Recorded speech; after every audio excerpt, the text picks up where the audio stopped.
A Labor MP says the AUKUS nuclear submarine project may not be ambitious enough. Luke Gosling made the case for the project's expansion during a speech at the National Press Club. It's the trilateral security partnership that aims to deliver Australia 8 nuclear-powered submarines by 2050. Announced by the Morrison government 3 years ago, the deal with the United States and the United Kingdom has been a source of division within the Labor Party. Speaking at the National Press Club, backbencher Luke Gosling has launched a strident defence of AUKUS. Detailing a paper he has written for the Lowy Institute, Mr Gosling says the submarines, known as SSNs, will provide a crucial deterrent during a period of growing tension in the Indo-Pacific region.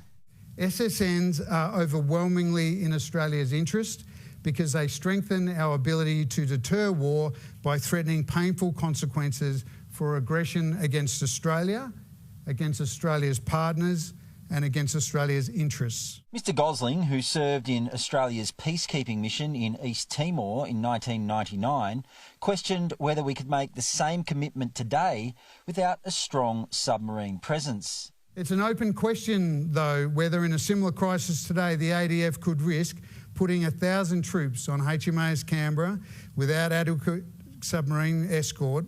So high a priority target would it present? Former Prime Ministers, including Kevin Rudd and Paul Keating, have criticised AUKUS. Mr Keating said the arrangement would see a further loss of Australian sovereignty, robbing us of autonomy from the United States on issues of engagement. Yeah, with all due respect to Paul, I don't think they're necessarily up to speed with the very latest concerning intelligence that our men and women of our defence forces and the National Security Council, a committee of cabinet rather, would be dealing with. Mr Gosling rejected claims AUKUS was too expensive, telling the audience it was less than 10% of the total defence budget. He even made the case for expanding the deal. I think there is a case for a future Australian government to seriously consider building SSNs continuously from 2050 onwards. Building a truly two-ocean force of 12 SSNs with 6 SSNs on each coast. The program is expected to cost more than $300 billion, a small price to pay, he says, for Australians to live in a free and peaceful country.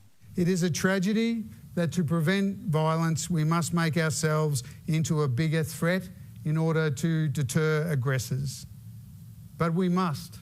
Matt Cunningham, Sky News.